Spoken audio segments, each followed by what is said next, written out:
Coming up on this week's episode of TechSNAP, Target stores suffer a massive data breach and we'll round up everything you need to know. In light of recent events, there's been a greater call for encryption use on the internet. But are we too late? Is the internet already broken? We'll discuss. Then it's a great big batch of your questions, our answers, and much, much more on this week's episode of TechSNAP.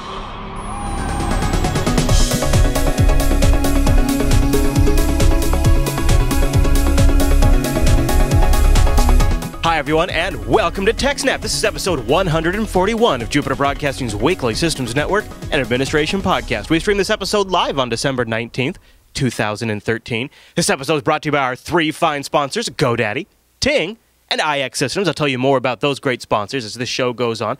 Our live stream is powered by the incredible Scale Engine over at scaleengine.com. You got to go check that out. My name is Chris, and joining us every single week is our host, the admin, the tech, and the teacher, Mr. Alan Jude. Hey there, Alan. Hey, Chris, everybody. Alan, you were just making me super jealous on the pre-show because you were talking about how you just got off the phone with your ISP. You got a visitor coming towards the beginning of the new year, and they're going to schedule something kind of epic to be installed at your house. Have you told the TechSNAP audience what it is? Well, it's not quite confirmed yet, but I'm hoping everything goes well.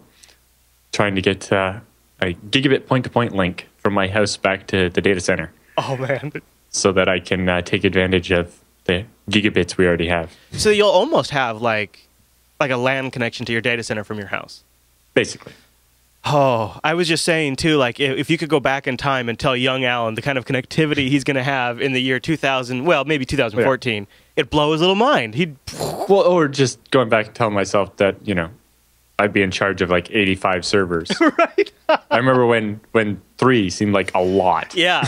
Yeah. Well, you know, maybe you could help Target out because they seem to be having problems managing some of their servers. And that's where our first story takes us this week from Krebs on Security. And I guess there's been a data breach at Target, like the store, right? Yes, the store. So apparently Target has confirmed that there was a breach and that as many as 40 million credit card and debit cards were accessed starting the day before Thanksgiving, so just in time for Black Friday. Yeah. And that the hackers had access to the company's systems until at least December 15th. Oh, so like a few days ago. Yeah, well, they thought they contained it on December 7th, and then it turns out they still had access to some stuff. I mean, what do you expect when you paint a big target on your back? Get it? Or the front of your store. Yeah. Hey, so according to sources at 2 different of the top 10 credit card issuers in the States, the breach extends to nearly every Target location nationwide and involves theft of data stored on the magnetic stripe of the card. So it's not just the card numbers from a database, but it was actually everything from swiping the card. So that means that they can write that data to new, like, blank program cards or like that gift coin cards. card. Yeah. Or, you know, you can go buy a bunch of $5 gift cards and then reprogram them to be stolen credit cards. Was Target's machine storing that information? It's not clear if that's what happened or if they actually infected like the point of sales terminals and were like that definitely sounds a lot more sophisticated. It sounds more likely that Target was storing that for some reason. It depends, but yeah. A lot of point-of-sale systems are old Windows XP machines with a graphical interface done on top, right? Yeah. So if you can get inside that network, or if you know that network is accidentally connected to the internet, or who knows exactly what, we don't know yet. But it'd be very easy to exploit all those Windows XP machines that you know probably don't have any of the updates installed since they were installed, right? Right. And then you can just have a keylogger or malware or rootkit or whatever. And they're probably, you know, in the reality too, when it's a large enterprise deployment where it's like a point of sales machine, essentially appliance running XP with a GUI on top, a lot of times it's the same exact version of everything, top to bottom, because it could even be image based. And you need it to be the same because you want it to be standardized across the enterprise for all your different support personnel. So usually if you come up with one point of attack for a software stack like that, it could work across all the machines. So I could see that. But my bet would still be them storing it for some reason. Could be one or the other. Or maybe the I don't know if you might have to store it for certain things. I don't know. Yeah. But if they were storing it, it's supposed to be encrypted and a bunch of other things that seem like it would make it harder to pull off that way than it would be to target the point of sales terminals directly. Yeah. You know, like we've seen some of them where they just go and stick in a tiny little keylogger between that device and the computer and try to capture the credit card numbers as they go through. But they say if the attackers also manage to capture the PIN numbers for debit cards, then they could program those cards onto blank gift cards or whatever and withdraw cash at ATMs, which is a lot easier to get away with than, walking into a store and trying to buy a TV with it or something. Sure, yeah. And, it's a little more valuable, right? A bunch of stolen or, bought with stolen credit card TVs, you can sell them to people at, some outrageous discount to get some cash, but, you're always going to only get such and such a percent of the money you could have stolen. Whereas if you can just take money out of an ATM, then you have the money, right? No kidding. Wow, and it's no, I mean, talk about no better time to strike like this, right as the shopping season just totally goes into full force, and you're going to have as many credit cards running through that system at probably that they have all year. It seems targeted specifically to be ready for Black Friday. Yeah, definitely. So Target has an official statement on their website about it. ThreatPost has some pretty good coverage, and the Chicago Tribune has like a news stories with, random people that walked up into the mall and asked them what they thought of it. Approximately 40 million credit card and debit card accounts. Yeah, that's the other thing, is some of this is just tied to people's debit accounts. They're not necessarily credit card accounts. Yeah, and some of them, because of the way banks have structured things, it's harder to claim fraud when it's a debit card and they have your PIN number. However, if you'd like more information about Target's commitment to corporate responsibility, you can just go to target.com/corporate responsibility, of course. I wonder what that says. Some vague statement about how they promise they will try harder. Yeah, and I'm sure that they'll be offering free credit protection monitoring for a year, which seems to be now just the boilerplate response to when they screw up like this. Yep. This is the kind of thing where it's just funny when it's Experian doing that. I would love to know more information just from like a securing other retailer standpoint. Like, where did Target go wrong? What information can you give us without? I'm not sure. Part of it is that they're working with law enforcement, so they don't want to give out too many details. It's an ongoing investigation, and it's entirely possible they have no idea. I know, but even so many stories like this. I know when the cards start getting used fraudulently. Yeah. And then the credit card companies are like, well, when we look at all the cards that got stolen here, we see that the only place they all shopped in common was a Target store. And, I mean, at least they're, I'll give them this. They're getting the word out pretty fast. Yeah. This just happened a few days ago. I know, but I mean, I'm glad they're doing that. I would love to see, and we just never really see it with any of these stories, some kind of follow-up that says, well, here's basically what happened, and so you need to take these steps to prevent that, because otherwise the only times we seem to get that are companies that have a real IT department that is allowed to publish things like that. Or sell these kind of services. The Onion did one when they got hacked, and the Financial Times, and, a couple other websites like that, or, companies that have the right culture where their IT department can actually write something just for the benefit of everybody else, not, PR. Yeah, a lot of times they're like, no, we'll let our PR person make a generic statement about how. They're more worried about the stock price than they are about protecting future consumers. Right. Whereas, having your press release and stuff is normal and fine, but we're talking about like real technical detail, right? All you have to do is couch it in terms of, this is only meant to be read by people that know what they're talking about. Yeah. Yeah, and release it like on details. Special lists and whatnot. Well, so if you think you might be one of the 40 million, if you shopped at Target over that date range, the link Alan has in the show notes has a phone number you can call to report fraudulent activity. So go check your bank accounts, people. Watch your credit card statements. What I like is my credit card has a service. I get a text message every time it's used. Oh, that is nice. Yes. Yeah. It's always funny. It's like I'm at the computer store and I swipe the card or put it in, and it's still processed like authorized. Please wait. And my phone goes bling. Yep. And then it's like done. It's like, wow, that's nice and quick. That is really cool. That's actually a really great feature. Yep. I wonder why more people don't offer Except for when British companies bill me in the middle of the night. It's like my phone's going off and it's like, that would be care that Red Station charged me for that server. Right. Yeah, I could see that happening quite a bit. All right, Alan. Well, let's take a quick break here and thank our first sponsor, Ting.com. Ting is mobile that makes sense. My mobile service provider for almost a full year now. What's great about Ting? First up, no contracts, no early termination fees, and get ready for this one. You just pay for what you use at Ting. I know, that sounds like I'm just making that up, but it's actually true, and you can go find it for yourself by going to TechSNAP.ting.com. No add-on charges for things like voicemail, caller ID, messaging. They have hotspot and tethering included, and then you just pay for the data usage. Each Ting phone is only $6 per line, and then you just pay what you use on top of that. And good news, Ting is in certain areas, and they have more info on their blog, but this is really cool because I'm a Nexus 5 user.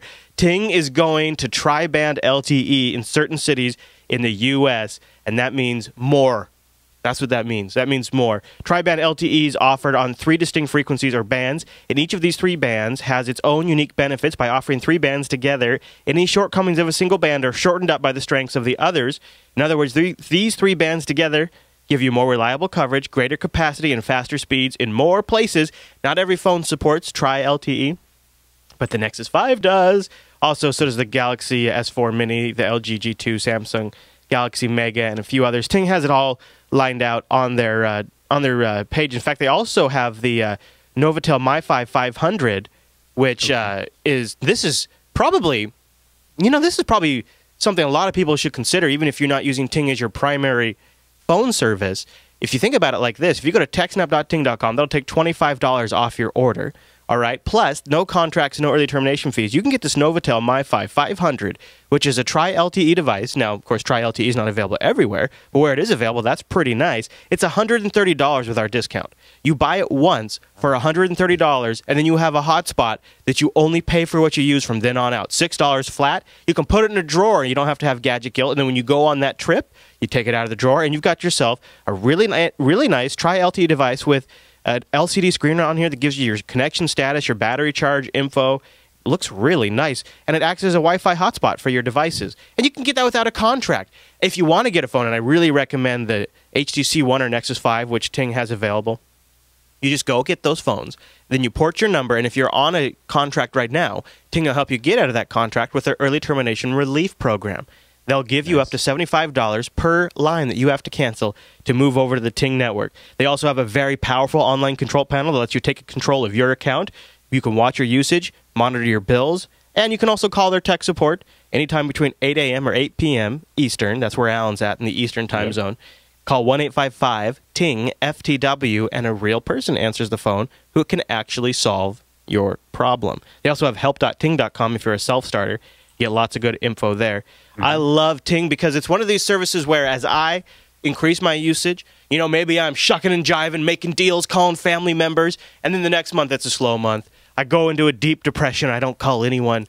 Doesn't matter. I don't pay into some sort of contract where I don't get the value out of that. That'd be crazy if you think about it. That'd be crazy. So go over to TechSNAP.ting.com to get started. Check out their savings calculator. I think you'd be pretty impressed with the savings you'll get on a Ting plan. Right now, my Ting bill is around $25, I think. $25 for a full-fledged smartphone with all of the capabilities, with hotspot and tethering and all of that. That's an outrageous deal. And when you combine that with the fact that I bought it directly from the Google Play Store, that's empowering. I own that phone outright. I have that phone. It's a stock Google experience, which I really prefer. And it's on the network I prefer, Ting. So a big thank you to Ting for sponsoring the TechSNAP program. Go over to TechSNAP.ting.com and just go try them out. I've been talking about them for a while, but let me tell you, as the end of the year approaches, maybe now is a good time to start out 2014 saving money on your wireless plan. Stop giving it to those big companies that really, really don't care about you. Ting is changing all of that, and I think you'll get a feeling for that if you go take a look. TechSNAP.ting.com.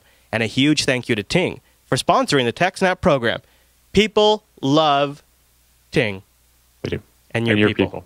There you go. Yeah. It's true, though. It's a good point, Al.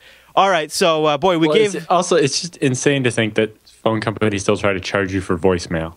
Oh, I know. Well, and it's insane, too. Like, so when I wanted to do, this is before I moved over to Ting, when I wanted to do a hotspot and tethering, I had to get like this special tiered plan, which was started at a minimum of $60 per month, which is, I mean, that's highway robbery.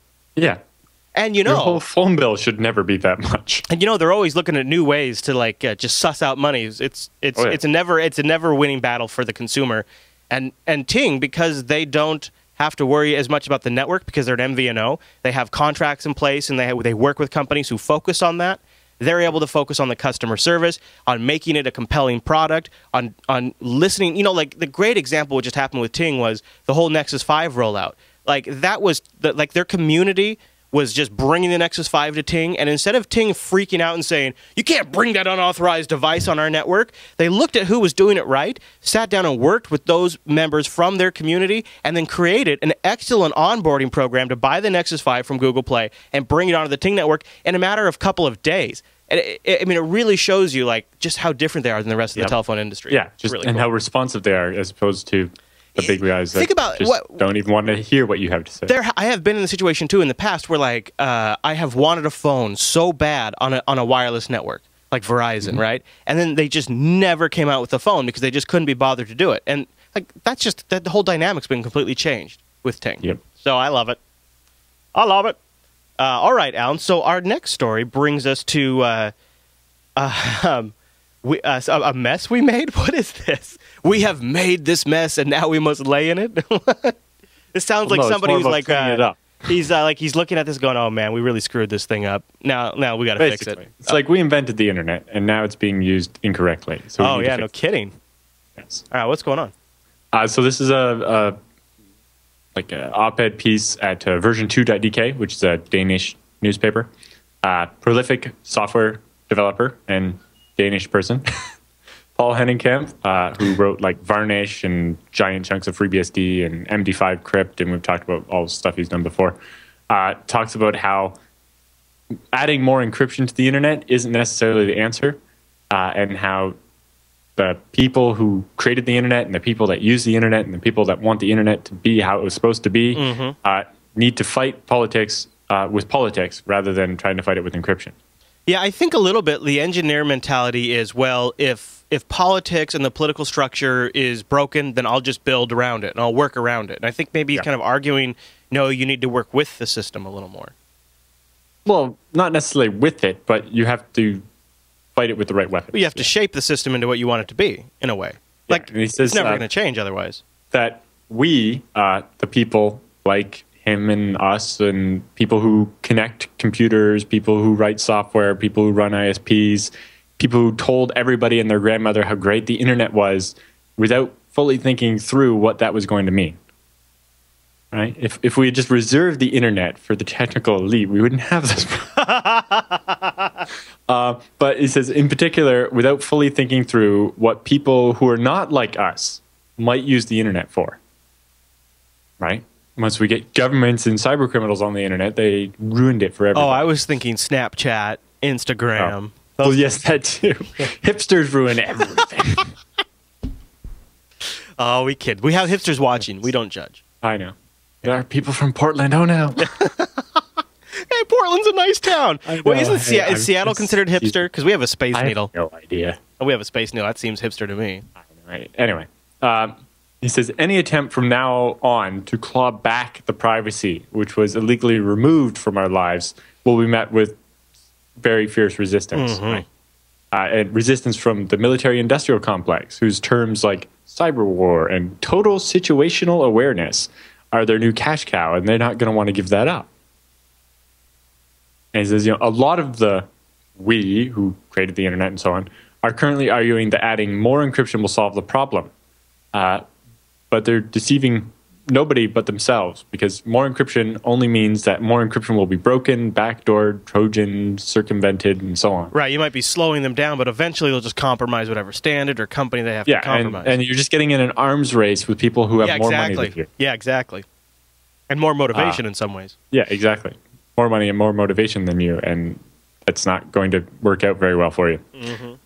And we have some examples of some of the things, how that works in next week's episode. But he said, if you think you can solve political problems with technical means, you're going to fail. Politicians have armies and police forces. We do not. Right. And drones. Don't forget drones. Yes. And he also points out a lot of parallels and stuff. He talks about, how technically Henry Ford is the biggest mass murderer in history because cars account for so many deaths and so on. And right. But he also talks about some of the events on the internet that presaged the problems we were going to have and how we were warned about the problems we were going to have. Oh. And then we just ignored them. And then... Do any examples jump out to mind? Because that's a really interesting... Like one of the examples was Jordan Hubbard, who's one of the co-founders of the FreeBSD project. Mm-hmm. He accidentally invented spam. A little misuse of a command, and all of a sudden he was sending out an RWAL message, which is like a wall is a way to send a message to everybody that's logged into a server. And this one did it to everybody that was logged into every server on the internet. Oh, that is straight up spam. Yeah. Well, it was just a message in your terminal. It was basically the precursor of, like, remember old Windows 98, like net send? Yeah, for sure. Or Windows XP even. Yeah. And he got yelled at by like people at the Pentagon who are, trying to run their text editor, and a bunch of text pops up. I always hate when the console prints stuff while you're in a text editor. It's like, my screen. But we talk about, the first commercial spam that was ever sent. But before that, there was this. And I have a link here to the story about it. And it just goes on to say, he kind of discovered it in an effort to figure out what junior sysadmins might accidentally do. And try to lock things down and develop procedures and stuff to avoid that kind of thing. And, he talks about like Morris worm, right? The first time somebody made a mistake in code and all of a sudden it ate all the CPU cycles on every Sun machine on the internet. It's like, well, so we've seen that this can happen. So why don't we do something about it? And nobody ever did. And, internet worms are still a major problem. Right. Yeah, we should have learned our lesson then. Yeah. And he cites a bunch of different examples like that of how, somebody kind of discovers something. We're like, oh, right, that'd be really bad if that kept happening. And then nobody does anything about it, and it keeps happening. And so maybe this, it's already kind of late for getting our privacy back. But if we don't start now, it's just going to get harder. Yeah. And then, he goes on to actually talk about, running for political office.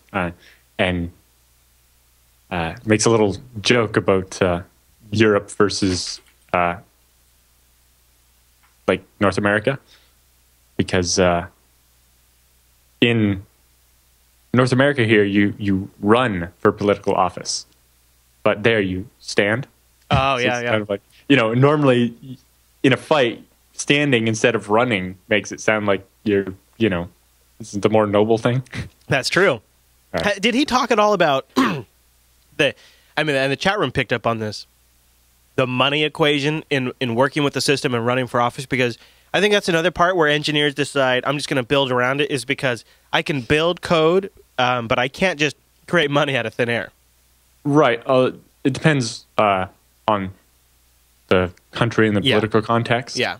But I'm thinking like here, where we have a runaway NSA, we have a runaway Congress. Everybody is just completely out of control. And right. I don't even know, maybe if companies like Apple and Google and Microsoft took some of their patent war chest money, and here's a crazy idea, spent it on reforming the way technology is handled in the government. Yeah, but they would be too tempted to reform it in their benefit. Well, they would, yeah. Not yours. Right, for sure. And that's the problem. And that's why, in Canada we have publicly sponsored elections instead. Although, money still makes too big of a difference over here, but it's not as bad. Yeah. Yeah. But, in some places in Europe, it's a lot better. Well, and, having a multi-party system makes it a little easier to get anything to happen. There's actually a chance that people from a privacy or internet rights party could actually win seats in Canada, where that'd be a lot harder in the States, right? Yeah. And, one thing I kind of remind myself, too, is as times change, generations change, and legislators come in who are maybe a little more savvy with technology than the previous generation, and that keeps happening over time too. So that might lead to... Well, if we could actually get a bunch of people that weren't just savvy, but like literate in this stuff to actually run for offices, like, you know, I would vote for PHK. Maybe that'll start happening as some of... Because honestly, what you get is you get a bunch of people like, well, if they're literate enough, they're gonna probably want to just work in the private sector, you know. But some of them are ready to do something else. Like, maybe they want to retire, or maybe they early retirement, or whatever. I'm just imagining, I know it's like a dream team superhero team or something, but a political party consisting of like Vince Cerf, Whitfield Diffie, and Bruce Schneier. Right. Or something. And DJB and PHK and DES and all these other people that are just... that actually know what the hell they're doing. This is why we need to have a society of the internet with our own internet governance as its own sovereign nation. I don't know about that, but that'd probably go horrible, actually. Especially if, like, you voted on things with up and down arrows. If you're interested in that, the short story by Cory Doctorow is called "When Sysadmins Ruled the Earth." That is a really good book. And all decisions were made by mailing list. Right. That's a world I could live in, I think. Well, they were living inside the data center, so sure. I basically live in my studio, so it'd be kind of like the same thing. I'm turning my house into a data center, so... Right. Oh, boy, it is going to be like when sysadmins rule the world. All right, Alan, well, any other thoughts on that story? No, just... I also have a link to his article we've covered before at ACM about how encryption is not the answer. Right, with a good PDF download. Yep. All right, well, then let's thank our second sponsor, and that is the great folks over at IX Systems. IX Systems makes enterprise servers and storage for open source. You know what? And I'll tell you something, too. We asked IX Systems to sponsor the show because they are awesome. We went to them and said, please, we want to work with you guys, because Alan's worked with them professionally on server hardware for a while now. I've bought some items from them, but also I have met them for years at Linux Fest Northwest, chatted with them, interacted with them, and I just think they're great folks. That's why when I decided to get a free NAS server, I went with IX Systems. And Alan, I know when you decide to buy gear, IX Systems is your default choice now, isn't it? Oh yeah, for sure. When you're deploying something now, do you even? I mean, is it just like you go to them and say, "Here's what I want to do," or how does that work? What's that process like when you decide it's time to spec a rig? Oftentimes, I kind of have an idea of what I'm looking for, but I'm always open to their suggestions. They always have a lot of good suggestions. Like when I was looking at, all right, this new server, it's the biggest one. It's going to have all these hard drives. It's the first time I'm going to seriously consider having like an L2 ARC. I don't need a ZIL because that's for synchronous writes, and that's not going to run a database. It's just storing videos. So I don't need that, but I need an L2 ARC. I'm like, there are a lot of different SSDs out there. Yeah, that's for sure. What kind, what type, what model actually makes sense for this? And especially an L2 ARC, because you're going to be writing it a lot. Yeah, we've kind of gotten emails from listeners about this. Like, is it really? What category of drive should I buy, and is it really worth it? Can you quantify it for me? And then it came also down to, well, I have options. If I want to put the SSDs in the hot swap bays, then they're going to have to be SATA or SAS SSDs because it's going through an expander. And SAS SSDs are just ridiculously expensive. It's an option, but it's like, well, we have this little mounting bracket that we can put in, and we can fit just 2 SSDs in the chassis. They won't be hot swappable, but they're the cache SSDs, so if they fail, they can just fail in place. And so with that, you'll be able to get just SATA ones, and then, it's like, well, you have the option of like, a consumer grade or the data center grade, and the data center grade is broken down into 2 types. The one's a little bit more storage for less money. It's more storage for like half as much money. It's like 240 gigs for like half as much as the other one, which is 200 gigs. But the one that does 200 gig has a write endurance of like 8 times as much. Oh, there you go. And if you're going to have a giant L2 ARC where you're going to be cycling video through it constantly, right, that actual write endurance is going to make a big difference. Yeah, and especially if you run it all the time too. They're like, well, to compare the price points, they're like, well, you can get the expensive one at 100 gigs or the cheaper one at 240 gigs. And I'm like, well, I think, what about 200 gigs? It's a bit more, but, and work it back and forth and figure it out. That's really cool. The interesting thing also is just that they do the entire spectrum. It was like I bought a little short depth server to be a router at my house, and I didn't want to spend that much money. So I was like, well, I won't put any hard drives in it. We'll just use a little 4 gig USB stick mounted internally as the storage. Yeah, and then they go all the way up to super high-end systems. Yeah, so from really cheap little short depth server to sit in my house to like, I bought this giant storage server, but the FreeBSD Foundation just got this massive machine with like 4 10-core processors with hyperthreading. So it's 80 cores, a terabyte of RAM, 6 SSDs in RAID 10, and it's just like, blur. It's like everybody wants one of those. Yeah, please, can I have one? Yes. No kidding. Well, look, here's what you can do. To find out more information, go to ixsystems.com/TechSNAP. That's how you let them know that you heard about them on the TechSNAP show and that you appreciate them helping us out. And they also have the ultimate guide to buying a new server for open source. You can grab that from their site. And that also lets them know that you've been listening and you heard about them on the TechSNAP program. And that was written independently, not by them. Oh, okay. Okay. That's probably just good info to have in general, especially if you're just thinking about building your own box or just kind of want to do a little sanity check against your own spec. I have an IX Systems Mini that I'm going to talk about. I think we got an email in the feedback segment about building a FreeNAS system. We'll probably talk a little bit in the feedback segment. And, one of the things that I have to say is they really do have a very refined build process. All of their servers are, like when I got into that FreeNAS Mini, I could tell it was built with care. And they did burn-in testing, so I virtually knew, I was almost virtually guaranteed there was going to be no dead-on-arrival equipment, which when you're on a busy project, you're on a timeline, that's a really nice peace of mind. And their support is super awesome, too. Oh, yes. I had some questions after I bought the server. It's like, well, this is the first time I've ever had dual-ported SAS drives. It's like, well, how do I configure that? It's like all of a sudden, so you boot up the server, and it sees 60-something hard drives instead of 30. Yeah. Because each one's connected twice. Right. It's like, well, I have to figure out which one's which, and they configure the operating system, know how that works, and then it's like, oh, well, there's 3 different modes you can use. You can use active, passive, or active read, which is read from either, but only you have a write to one. And it's like, well, which one makes more sense? And then that depends on your use case. Well, and what it's also get IOPS or and if you have spinning drives or... Well, what was nice is I was able to call up and I asked a very specific, I'm running this build beta of FreeNAS and I want to upgrade to this final release.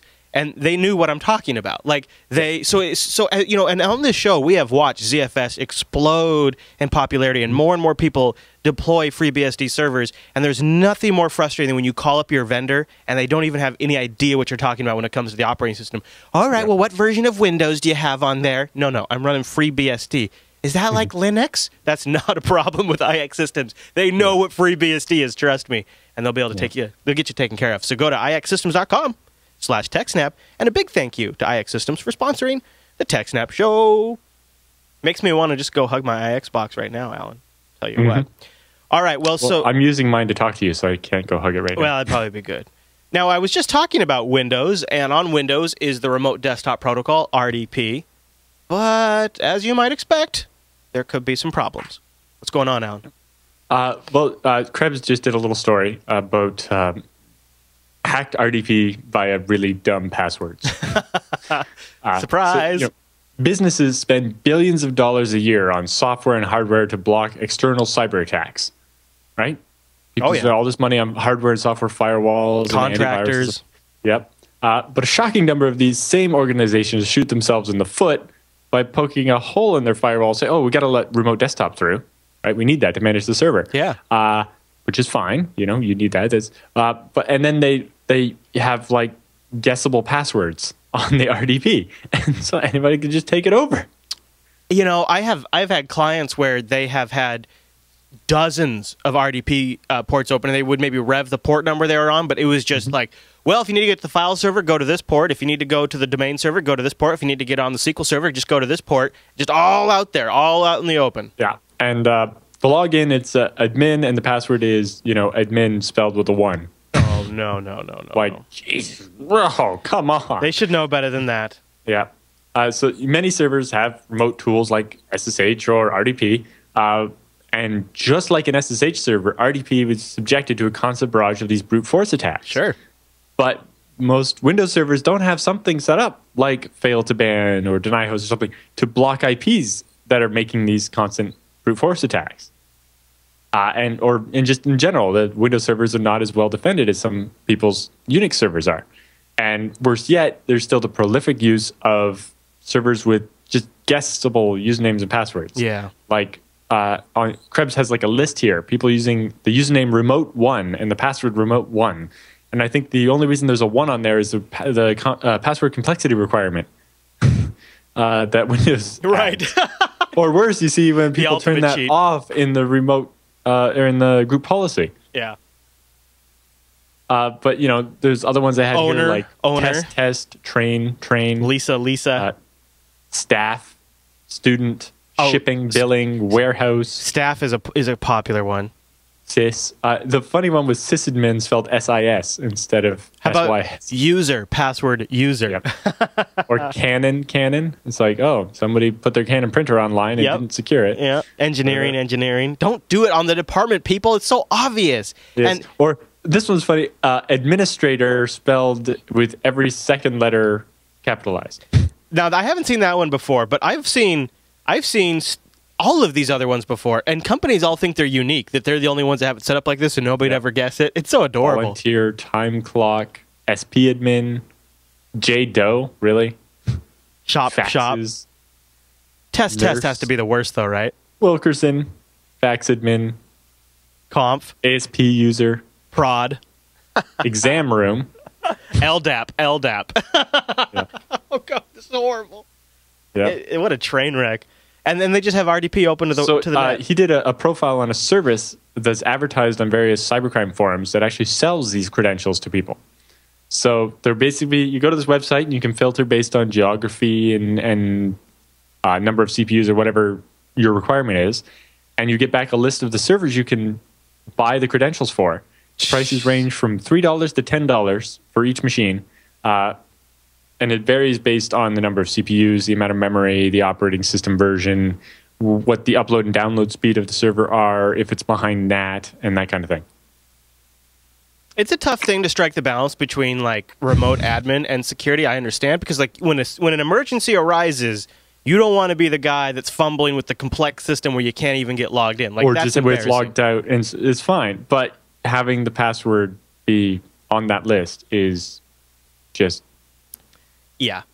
And a lot of times what I've also seen... I don't even have the words to explain how bad it is. A lot of times I've seen like companies like do a back-around fix for this where they'll keep the passwords all sucky, and then what they'll do is, well, here's what you need to do. We have this one box that's in our DMZ, and you RDP into that box, and then from that box, you jump over to the other systems because we also have a NIC in the LAN, and then you can just island hop to the other computers, and that's fine. And it's like, well, what good does that do you?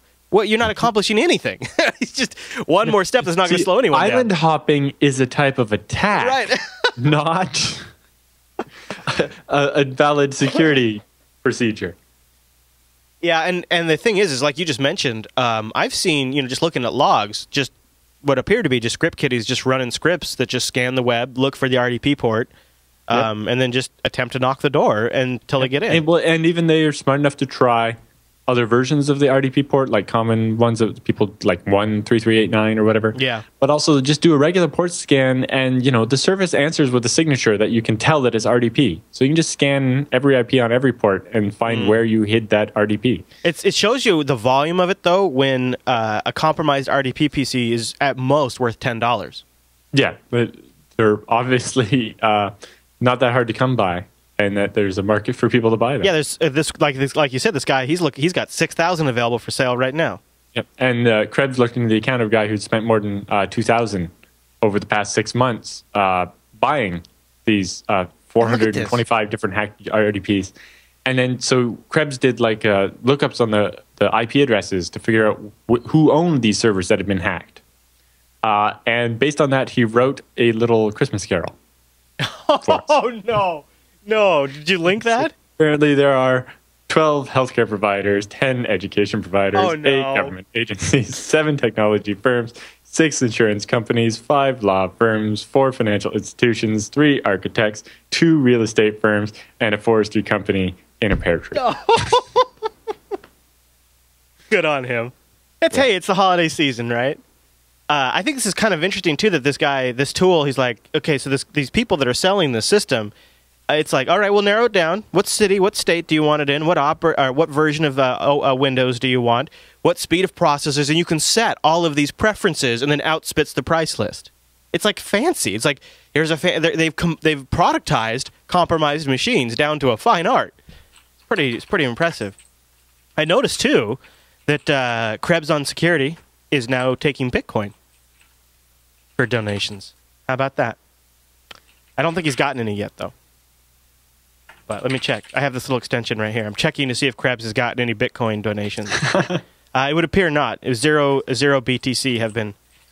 I don't. Oh, well, he's been working really hard, and yeah. It might be that Coinbase widget might generate a new address.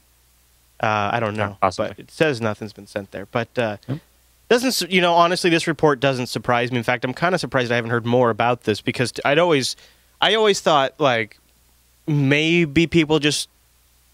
I don't know. I always wondered why, because it's not uncommon for me when I was in contracting to see people that had this out on the net. And a lot of times what happens too, and you guys know you do this because it's probably some of you out there. Maybe I've even been this guy now I think about it. You turn it on for yourself as the sysadmin, right? You're like, well, I want to go home on Friday. It's the holidays. It's snowing. I don't want to have to drive back to whatever. There's lots of different reasons. A lot of times people don't even know it's been turned on. And the problem isn't necessarily the administrator account, but the problem could be like if you're in a domain and domain users are allowed to log in over RDP, if any of them have weak passwords, you're screwed because if they can just get in with one of those accounts, they've got what they need. So, right, yeah, all of a sudden, the admin's all locked down and the people who are actually supposed to be using RDP are fine, but some user that doesn't even know what RDP is, his password is the name of his dog. Yeah. And somebody can just guess his name and the name of his dog and get RDP on your server. And Windows makes it really easy with group policy to lock down who can use remote desktop. And I think by default it is pretty locked down, but that's definitely worth something to just double check. If you are an administrator of a Windows network and you have some RDP connections open to the web, or maybe if you just know none of your users are using RDP, go make sure that they don't have access to use it. Because then at least you don't have to be exposed to their weak passwords. And you just have to watch the administrator accounts. Okay, Alan, any other thoughts on that story? Nope, that's about it. All right, okay. Well, then I want to just take a moment here and thank GoDaddy for sponsoring this week's episode of the TechSNAP program. Now, GoDaddy has been a long-time sponsor of the TechSNAP show, and we really appreciate that as we come to an end of 2013. And one of the ways you can show your appreciation is go checking out their new website builder. That's right. They've got a website builder that makes it easy to create your own website, put your business online, and find new customers. You can choose from hundreds of customizable designs, and you're on your way. Website Builder even includes a free domain, hosting, and 24/7 support. That is why it is go time over at GoDaddy. So go to GoDaddy.com and enter the promo code. Get ready for this one, WSB7, Website Builder 7. Alan, did you know that? Website Builder 7? No, I did not know that. WSB7. I know. It's amazing. Yeah, with Website Builder 7, WSB7 promo code, you'll get the Website Builder for $1 per month for 12 months. And that includes the domain, the hosting, and the support. Go over there, check it out. I think you'll be pretty impressed. It's a brand new tool integrated with the hosting, does SEO optimization, and even spins off mobile versions. This is perfect for friends, family, business members, project members, whoever you're working with, school, whatever it is. If you have a need for a presence online, this is going to make it super easy. It's going to be on reliable, fast hosting, and it's going to be indexed by the search engines. That's a great value for $1 per month. So a huge thank you to GoDaddy for their longtime support of the TechSNAP program. A big thanks to you guys for going there, trying out our promo codes, letting them know that you appreciate them, keeping us on the air. GoDaddy.com and use the promo code WSB7 when you check out to get that website builder for $1 per month for a year. Even if it's something you plan to start, take advantage of this promo code while we still got it. I assume as the year wraps up, well, this promo code will probably wrap up. And even if you just want to have something online that captures that spot in the search engine, so that way when somebody searches for it, at least you've got a holding page all the way up to a full-fledged store for a business, for an open source project, whatever it is. So go to GoDaddy.com, and thanks to GoDaddy for sponsoring the TechSNAP program. Now, Alan, a little inside baseball before we jump into the feedback. Sure. We're going to be off next week. We'll still have an episode for folks, but we won't be live. In the meantime, you can still help keep the show fresh and interact with the community by visiting our subreddit over at links.techsnap.tv. and it is or just reddit.com/r/TechSNAP, and that's where you can vote on the stories that you want to see in the show. That helps us get a pulse of what you guys are interested in, take the temperature of the community. Plus, it's a great spot to ask questions, especially on the weeks when we're off, when we're taking the week off, but you still want to get an answer real quick. There's some super smart people in there that have been willing to help out, and we really appreciate that. So links.techsnap.tv is the official subreddit of the TechSNAP program. We also start feedback threads for each episode. We post them in there. So if there's something that you think is maybe not worth firing off an email, but you still wanted to kind of follow up on something we said, something we asked in the show, and just shout it out, you can toss it in that thread. I start one for every single episode of the TechSNAP program.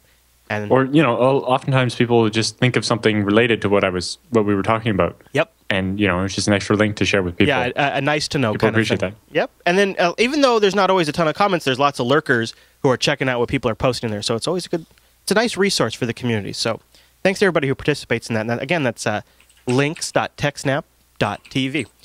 All right, Alan, is there anything else we want to cover in the news segment? No, that's it. Okay. All right, then with the news all done, that means it's time for the TechSNAP feedback.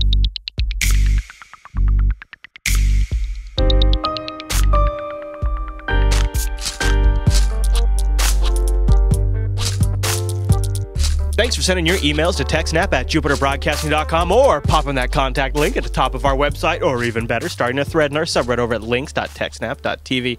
Alan, our first email this week comes in from Matt, not Matt from last, but a different Matt, with kind of this might be a good one to get the audience's input on. I got a few ideas for it, but here goes. He says, hi, Chris and Alan. I know Alan, and I believe Chris as well, have one or more rack mount servers in your house. My question: how do you keep them clean? My desktops all have that case where they have the dust filter on the fans, but my current servers do not, as I just repurposed the machines as servers. Can you put dust filters on server cases, or do you just power them down once a quarter to clean them out? Not a big of a problem in a data center. So, the first thing is, in a data center, I've had the server, I took it out of the data center after 4 years, and you open it, and there's not a single speck of dust. It's beautiful. It's like, what? The motherboard is still shiny. It doesn't make any sense. How do they do that? But yeah, it's like at my house, my little file server that I have is a tower, and so yeah, it has all these dust filters over the fans, and it's like, oh, that's cool. Although the filters, depending on the type, they don't always catch everything, but they're especially nice if you have pets or something, because pet hair is the worst for your fans. And then, which could be a big problem when you're at home. Yeah. So for servers, it comes down to a couple different things. Some of the servers, it doesn't come with it by default, but if you buy your server from IX Systems, you can opt to get this plate with a lock that goes over the front of the server. Yeah. So that people can't just walk up and hot swap your hard drives or something. And those usually have a little... And they have grill and a dust filter kind of thing. That does help. And they have the locking key, which can also be especially helpful. Of course, you don't want that to get too clogged up. Right. But again, that's something you can undo the key, clean it out, and put it back on without having to turn the server off. Yep. Bigger servers also tend to often have hot swappable fans. So you could take one fan out, clean it outside of the case, and then put it back in. And just do one at a time for the 4 fans. All of my 2U servers have hot swappable fans like that. I'm wondering, though, in the house, what is the use case where you can't shut the server down for a half hour? Right? I mean, it's not that big of a deal. Depends what it's doing, but... Yeah. But also, if you can hot swap the fans, you can just disconnect them so that when you're blowing compressed air through the machine, it's not disrupting the fan. Just don't do that for too long, because a lot of these cases have passive CPU coolers, so there's no fan on the CPU. It relies on the case fans and front to back airflow to prevent that. Also, keeping the servers off the floor a bit helps a lot, because dust tends to travel along the floor. Oil cooling. So, there you go. That'll do it. Well, yeah, you could run the whole thing in mineral oil, but that's a little crazy. Have I told you the story? So I'm sure I probably have. So when I worked at the bank years ago, we had 2 data centers, and one was like a legit server room data center with, good cooling and all that. The other data center was where the mainframe was, a big room, really big room. And over time, as technology evolved, the bank got check scanning, where every check that came through the bank was imaged in the data center, and that was physically connected by fiber optics to the mainframe. So it had to be in the same room as the mainframe. But the check scanning system also needed like SQL servers and a whole farm of Windows boxes to manage it, because there was this big front-end application to query it and all that kind of stuff. Yep. That check scanner kicked up so much paper dust, man. You would open up the servers and there would be all the components in the server were white. Everything was white. The heat sinks were all white. The motherboard was all white. You'd take out the drives and there'd be a sheen of paper dust on them. So every couple of months, we would shut down a couple of the servers and vacuum them out. Otherwise, we were worried they'd catch on fire. You think that's bad? When I worked at the power plant, we had that with coal dust. Ooh. Right, these were computers that were in the offices at the coal yard. Yeah. Basically, a giant pile of coal with machines that go around and pick up the coal and dump it on conveyor belts. They go over the building and into the power plant. Wow. So cleaning out the physical machines and also like the printers. So the printers, you got this weird gelling of coal dust and toner dust kind of mixed together. And it's like there's two different kinds of black dust that stain your hands horribly. Oh my gosh. Yeah. And it's just, but yeah, computers, we had to use this cleaner called Super Ball. And you spray it on and you wipe it off. And Harry one time sprayed it on, and then the phone rang. He went to answer the phone. He came back, and it had eaten all the plastic enamel off the case, and it was just the bare metal, like a puddle of bare metal there. Wow. It's like, ooh. It's like, yeah, make sure you wear gloves when you use that stuff.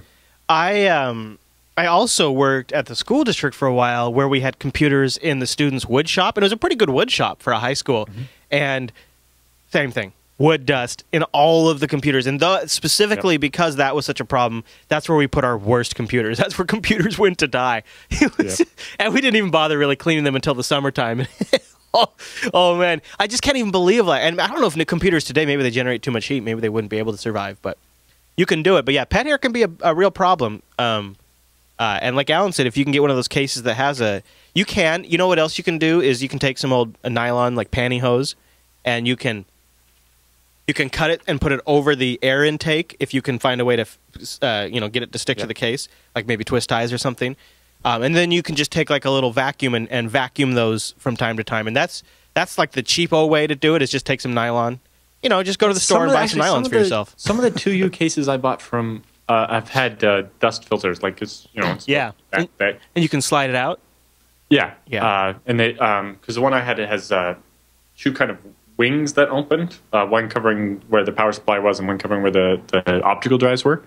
And yeah, it worked same idea as the snap-on cover I talked about from IX. And you can do that. You just got to be careful, because if they get clogged, you can sort of have the opposite effect of what you're looking for. Right. If you're going to put filters on, you have to clean the filters regularly. Otherwise, they're having the opposite effect. Yeah. All right. Well, our next question comes in from the subreddit, and it was submitted by NMCC. He says, "Hi, I'm thinking about assembling my own NAS, but I want to be free to install the main OS manually, and I'm looking for the right enclosure to put 4 hard drives. The free NAS Mini from IX Systems or Synology with 4 bays would be ideal, but I think I'm not able to install my own OS on them.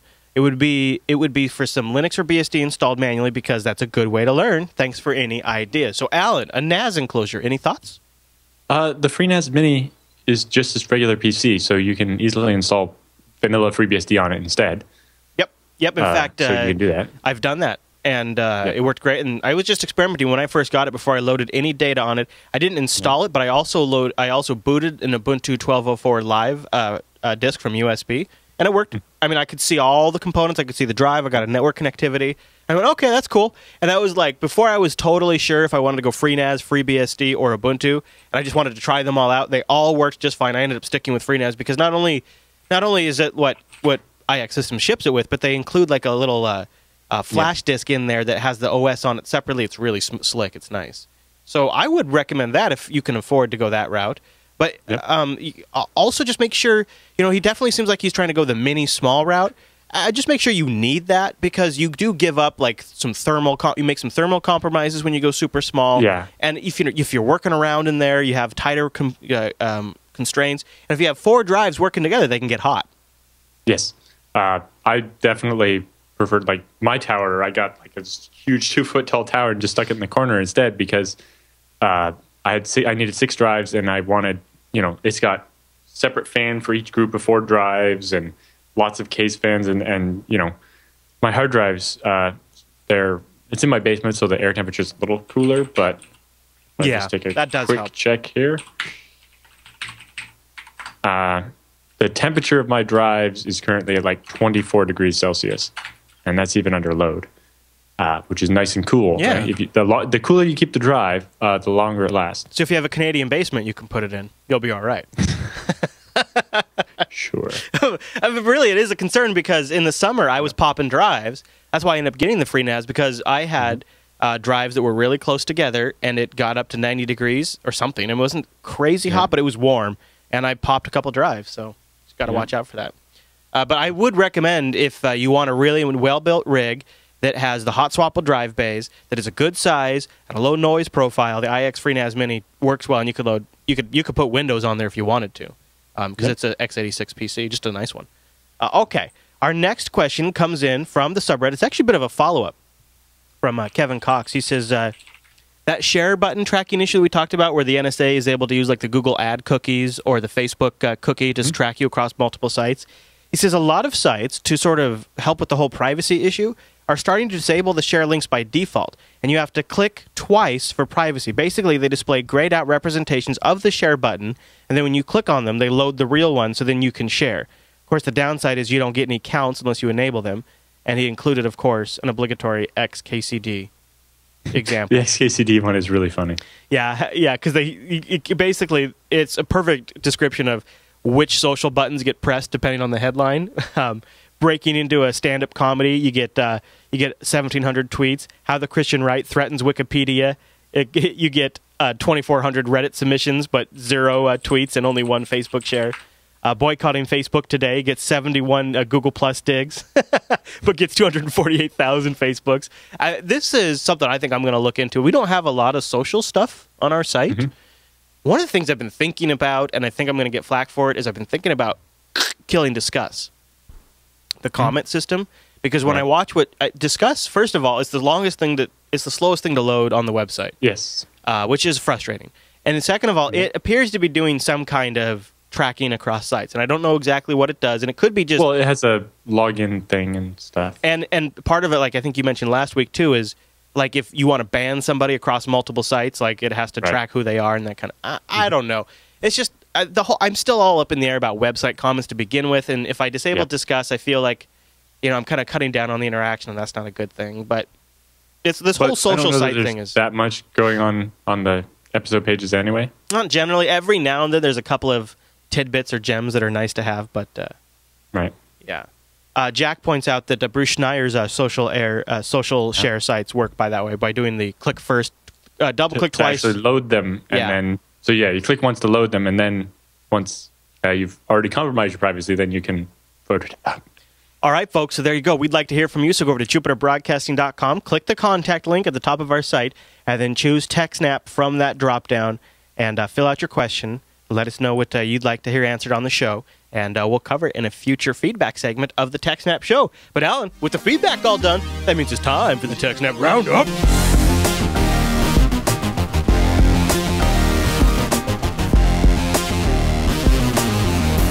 Welcome to the TechSNAP Roundup. Yeah, that's what that crazy music means. Now, the Roundup are stories that didn't quite fit at the top of our show, but we still wanted to cover them, maybe give you some links to follow up on your own after the show. And some of these links came from our very own subreddit over at links.techsnap.tv. Alan, I tossed this first one here because it seemed to be pretty popular on the TechSNAP subreddit this week. Yep. And I didn't even know this was possible, but researchers have shown how MacBook webcams can spy on their users without that little LED light turning on. Ooh. And this is so this only affects MacBooks built after 2008. So that's getting pretty old. All the modern ones? No, or before 2008. I'm sorry. Okay. Yeah, I'll double check. I might have that. Yeah. But here's what was kind of interesting about it is they are able to. Here we go. I highlighted it because I was a good boy. They say the built-in camera on Apple computers was designed to prevent this, says the researcher. A computer science professor at Johns Hopkins and a co-author of the study said that Apple went to some amount of effort to make sure that the LED would turn on whenever the camera was taking images. The 2008-era Apple products they studied had hardware interlock between the camera and the light to ensure that the camera could not turn on without alerting its user. However, MacBooks are designed to prevent software running on the MacBook Central Processing Unit from activating the EyeSight camera without turning on the light, but researchers figured out how to reprogram the chip inside the camera itself, known as the microcontroller, to defeat the security feature, and they called the paper I See You, disabling the MacBook webcam indicator LED. They say they describe how to reprogram the EyeSight's microcontroller to allow the camera and light to be activated independently. This allows the camera to be turned on while the light says it's off. And there's already a story about like a Miss America contestant getting spied on using something kind of like this. So it could be out in the wild. Yeah. So I'm glad all my webcams are external USB and can be unplugged. They provided a proof of yeah, no kidding, right? They provided a proof of concept to the Washington Post, and they demoed it, and it did indeed work. They also tried it on an older MacBook. So far, the researchers did it on a 2008 MacBook, and the Washington Post did it on a old MacBook. So it might only affect 2008 and older models, but don't know. We'll probably find out more soon. This is just kind of coming out yesterday. But there you go. MacBook users, go read that. I always thought that was an electrical thing. I thought that when power was provided to the device, I mean, why not do it that way? Because then it would be on all the time when the camera wasn't being used. Like, yeah, because the device is always on. Because if it's plugged in, it's a USB device. Power, right? Yeah. Yeah, and it's showing up. So, mine only lights up once an application is actually connected to the cam. Yeah, that makes sense. And mine also fires up the controller app and stuff. All right. Well, don't do anything dirty in front of your MacBooks until you put a piece of tape over it, okay, kids? So we got something here from Dell SecureWorks. CryptoLocker ransomware. Now, is this a post about the famous CryptoLocker software? Yes. They're a little behind the ball. SecureWorks kind of did a little analysis of it, and based on the fact that they saw at least 250,000 infections, and the average ransom was $300, and certain percentage of people, at least 0.4% of the people actually paid the ransom. It says it was targeting more like business users and trying to actually avoid home internet users. Yeah. Wow. And so, because those are the people that would pay to get their stuff back. Yep, very smart. So based on those numbers, they're pretty sure the authors made at least $300,000. Although if they held on to their Bitcoins and waited for the price if obviously they couldn't have known, but depends when they sold, yeah. Yeah, if they sold at the right time, they could have made as much as $1 million. Wow. And then that's the minimum they could have made. If more people paid the ransom and just didn't admit to it or whatever, they could have made more than that. Oh, right. Yeah, I bet a lot of people got bit that never said anything, right? I mean, because you're not going to go advertise necessarily. Huh. That's pretty interesting. They got screenshots. I've actually never seen it. I'm looking at the CryptoLocker payment screen right now for the first time, and they have. This is really something. Yeah, there's MoneyPack. There's Bitcoin. Well, the other interesting thing is just how much they made it look like the kind of standard-ish Windows with stuff. a shield and the kind of the it looks very Windows XP-ish. Yeah, this is a great post. No wonder it took them so long to get this thing out. Oh, here it is down, but broke. Wow, the U.S. really got hit the most. Well, it's because it's targeted, basically. And then the Canadas got it. Yep. Well, that's a great post. Well, if you guys have been following the CryptoLocker story, that looks like a really good one to read. All right, good news, everybody. Your LinkedIn password's on display in a museum in Germany. Now, that's the ultimate hall of shame. Yeah. So some German guy did it as art, and so there's these basically big binders full of all the passwords from the LinkedIn hack printed out. The cracked passwords. They look classy. The SSH56s. And so you can kind of browse through there and see if your password's in there and then blush about it. 4.7 million passwords in these books. And that's just the ones that they managed to brute force. It's interesting when you look at that. You start to feel like you're getting insights into humanity a little bit. Looking at especially when we did the one with the Adobe with the crossword, because not only did you get to see the password, but what people had put in as their hint to remind them of the password. Right. And you just got to see some of the psychology that goes on in people. There's the people that name it after their dog, their girlfriend, their kids, or their grandkids or whatever. And then you have the group of people that base it on, the brand name of their monitor or their mouse or some piece of hardware that's sitting right in their face when they're picking their password. That's a common one. I had a teacher that one of the first times I ever socially, I don't know if it's social engineering, maybe. Yeah, whatever I reverse engineered, the first time I ever reverse engineered what somebody's password was, it was a teacher, and I realized she really likes frogs. Look at all these frogs she has around her desk. And then I realized she had a pet frog, and I was like, I bet her password. It just came to me like right then. I was like, I bet her password is her frog's name. Typed in and logged in as my teacher. I was like, holy crap, that was so easy. And then it was like, oh, well, I bet. And then the teachers would have like a picture. Like this one teacher had a picture of her son on her desk. And then I eventually figured out what her son's name was. So then when she wasn't there one day, I sat down at her computer, put in her username and password because it's all first initial last name, and then typed in her son's name for the password. Boom, logged in. It was amazing. It is. And the fact that people haven't learned since then, I know, is the scary part. Because I'm old. That was a while ago. Yeah. There was a time when that was almost considered acceptable. Well, now who would catch me? It should not be. I would get hunted down by Microsoft's digital detectives, Alan. That is our next story in the roundup. This is a pretty cool looking site. Yep. Do they have? This kind of digs into what Microsoft's digital crimes unit does. It's weird. It's like they're you have mixed feelings about them and stuff. But part of it is they're going after botnets and shutting them down. Yeah. But the other part is they're like, oh, make sure you don't buy counterfeit software. You get viruses. Right. Yeah. What is it really? Is it about that, or is it about? No, it's a little bit of both. It's mostly just, oh, look, we have a fancy building that looks all chic. Criminal activity involving the internet, a computer system, or computer technology. Many cyber criminals are connected to organized crime rings. It's a growing problem. Every day, more than 1 million people become victims of cybercrime. Well, I'll probably get pulled down from YouTube if I play too much of that, but it's a very nice site. Yes, and it goes on to talk about some things they do, some of which is good and some of which is, just... Puff. A little bit, yeah. But, they've actually done some really good things. Oh, yeah, here's what is a botnet? That's probably... Yeah, but then they go on about how they use their Azure cloud to make sure that they always have enough hardware and they don't have to wait to get more hardware in order to combat the botnets. It's like, how much hardware does it take to combat a botnet? It's like you need a couple of people that have machines, and then they figure out where the botnet is and take it out. You probably don't need to... They have a page here. The new Cybercrime Center is a real-life showcase for what Microsoft's business intelligence and big data tools can do.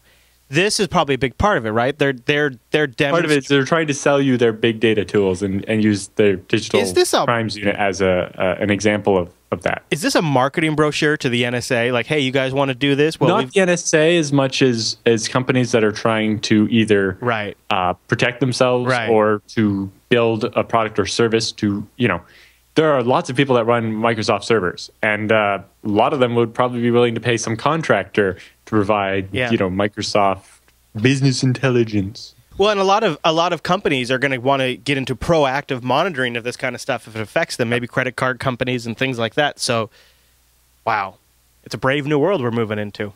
Yeah. All right. Next story in the roundup: officials say U.S. may never know the extent of Edward Snowden's leaks. That's interesting because on CBS they told me it was 1.7 million documents. Sounds like they know exactly the extent.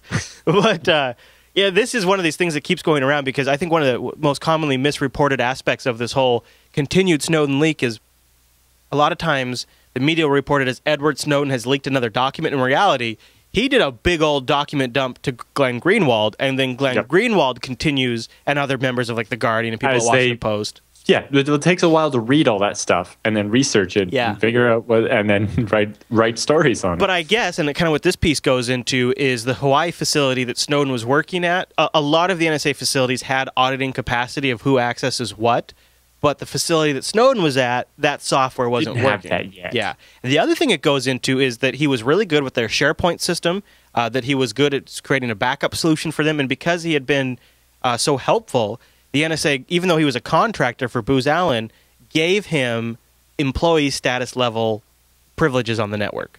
And you know, as we kind of talked about in our interview with Michael Lucas about sudo, the access models generally is like once you're super user, whether that's root or administrator or whatever, it's kind of you can do whatever you want.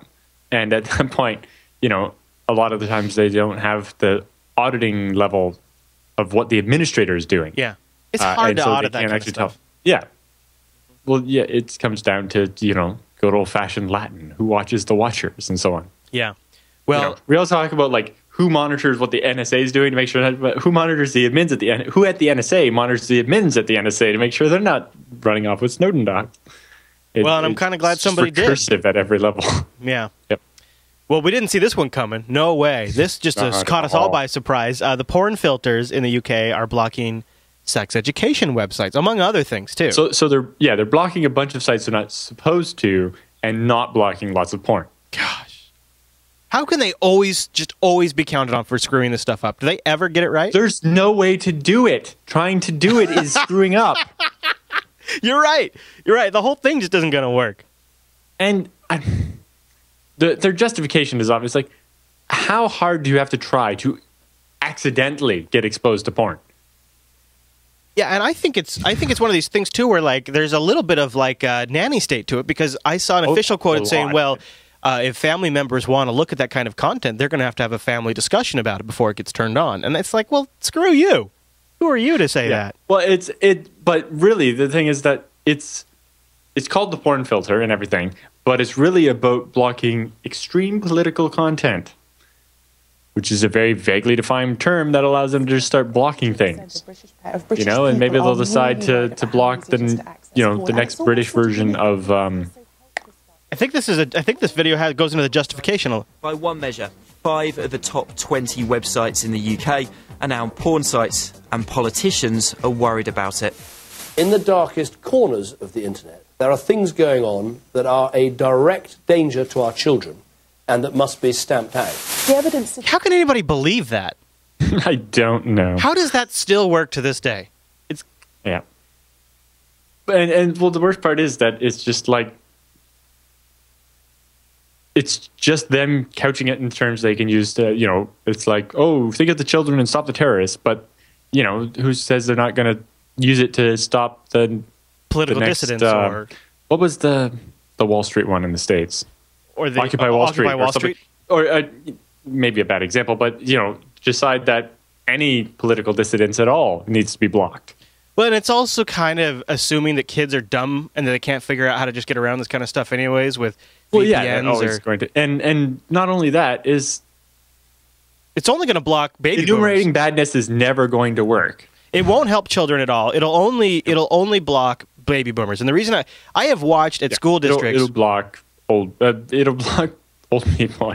You know, I watched as legislation came down that mandated that porn filters be installed, which I didn't necessarily disagree with at a school. Right. And then I watched over the years as systematically it just spread like common knowledge to the schools how to completely bypass the filters. Completely. Right, and the only people who didn't know how to do it were the teachers. Yeah. Well, the worst one was, like, at our school, it was that the filter was extended beyond that, right? Like, nobody was trying to look at porn while they were in the library. Right, with people sitting on either side of them. Right. But then they blocked any site that had the word game in the text. Yep. Exactly. Yep. And so then it literally became impossible to even try to go to, like, legitimate websites for chemistry class. Right. And because it's, you know, some word would have a dual meaning or something. And so it just got to the point where everybody just went around Sir Filter. Yeah, and you know what? Like Paraphilastic is saying in the chat room, you know, I didn't have the internet when I was in elementary school or whatever, and I still had plenty of exposure to sex, but it was a hell of a lot less accurate than the internet. That's true, too. Like, there's been ways to get to that stuff before the internet, and there always will be. So, you know what? Yeah, like, I didn't get the internet until high school. I think one thing that can solve a lot of our problems is one power adapter to rule them all for notebooks. Is that what we're about to see witness birth? So the IEC is if you remember, they're the guys that came up with the standard adapter for all cell phones, right? The USB one that I guess everybody other than Apple uses now. But to be fair, I do hate that adapter. What, the micro USB? Yeah, it's just just so tense. You know, it's like, I always feel like it's going to break. Hopefully the USB 3.1 one will be a little better. It is supposed to be pretty good. My phone doesn't feel like that, and neither does my Kindle. But anyway. It's better on the Nexus 5. Okay. They're doing a standardized laptop power adapter. That's awesome. They're hoping will reduce e-waste because you'll be able to just keep using your old adapter instead of needing a new one. Yes. With every laptop or whatever. Or, you know, you can just have 2 for all of your laptops and never have to scrounge and stuff. And a lot of offices that standardize on one laptop, this is a huge benefit because you go down to the conference room, you've just got a power plug right there for your laptop. You go to somebody else's desk, you can borrow their power. It's so nice. Conferences, I remember somebody got their power adapter. It's like, does anybody have a power adapter that fits this specific ThinkPad? It's like, nope, mine's the other kind.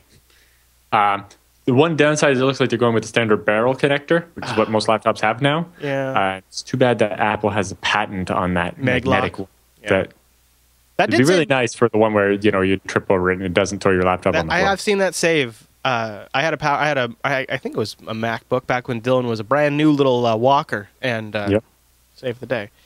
And now, of course, my Bonobo is more like the barrel connector. It's fine. It's fine. Right. It's fine. And mine's not broke or anything, but it would be nice if there was some other design that was better. But it works, and standard would be great. The next story is a little bit about how the NSA scandal continues to create ripples all across the internet. And the latest one is an effort from the IETF to change the way that encryption is used in a variety of critical applications and protocols, including HTTP and SMTP. Well, makes some sense. So this is the Internet Engineering Task Force.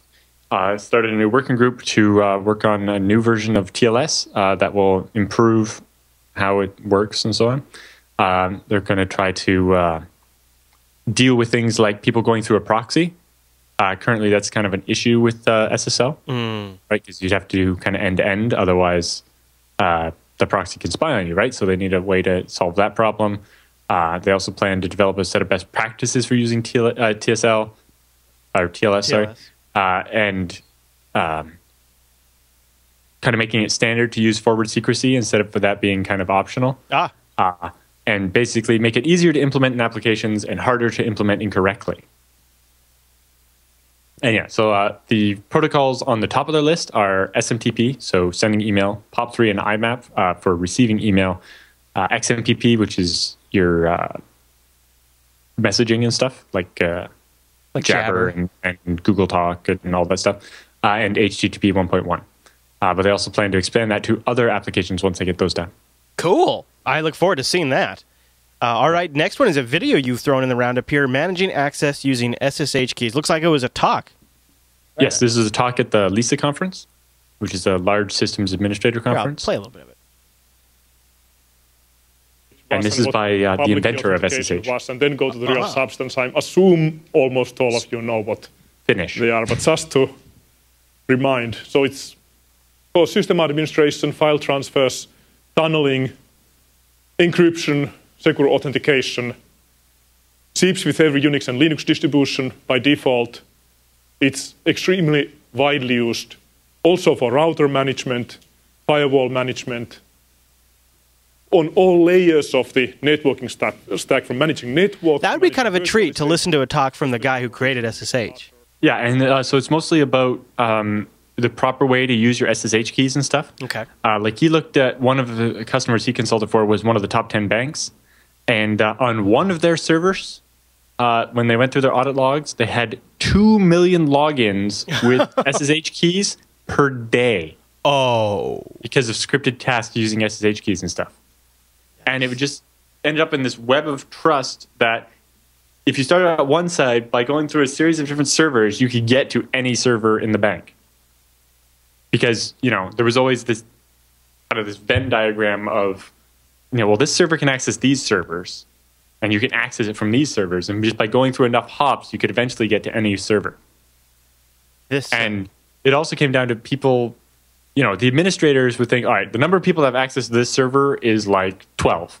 And turns out it was like 30,000. If you went through all the sets of keys and stuff. And, you know, there's SSH keys that get left behind, right? And things like that. We have in the show notes in the roundup, Alan's link to the talk, and at the talk there's a video version of this, an audio version of this, and the slides are available for viewing too. So if you want to check this out, just go look at the roundup show notes. Yeah, and it talks. He gets into best practices and stuff, and you know, the fact that you have to make your, you know, something that sits in the authorized keys files, you need to put like a date on it or something, and remove it eventually to force the rollover of keys so that you always know exactly who has access to a certain server. Now, this next story, you know it's controversial if a GitHub takedown is making it on the TechSNAP roundup list. What's going on, Alan? Well, this one is just, you know, there's always the question about free speech versus what a company has to put up with, people hosting on it and stuff. But GitHub has taken down a satirical new language called C plus equity, or C plus equality. Okay. Which is basically just a joke language that makes a bunch of crazy claims just to... It's just a joke or whatever, but GitHub decided that they weren't having any of that. That is not funny! It's moved to Bitbucket. Oh, really? Yes. C plus equality is a parody of feminism, dismissing object-oriented programming as objectifying, inheritance as a tool of the patriarchy, and so on. And so, yes, it's disrespectful and so on. Yeah. But, you know. GitHub's getting serious. Yeah. That kind of shenanigans for Bitbucket. And it just it's called back to parody languages like fake and, you know, in 1996 there was the SoCal one and so on and so on. That's probably that'd probably make me chuckle if I read that whole thing. But, you know, you're kind of getting battles on both sides. You know, people are all like, you know, we're trying not to discourage women to get into tech and so on. But and it's like, well, it's free speech, right? Well, and I think why does GitHub get to decide what? Wait, are we all claiming? I mean, I think it's also a little bit claiming like women don't have a sense of humor about these kinds of things too, which I think is a little unfair. Yep, that's funny. All right, well, links to everything we talked about in this week's episode are in the show notes. Alan, is there anything else we want to cover in this week's show? No, we have another show coming directly after. I know. For people watching live, we're about to marathon it. Boom! So we'd love to hear from you. Go over to jupiterbroadcasting.com and pop that contact link and send us in some questions, feedback, ideas, pick our brains. We're here giving you our consulting for free at the TechSNAP show, so take advantage of it. All right, Alan, we'll have a great week, and I'll see you next week, okay? Yep. Wink, wink. All right, everyone, thanks so much for tuning in this week's episode of TechSNAP, and we'll see you right back here next week.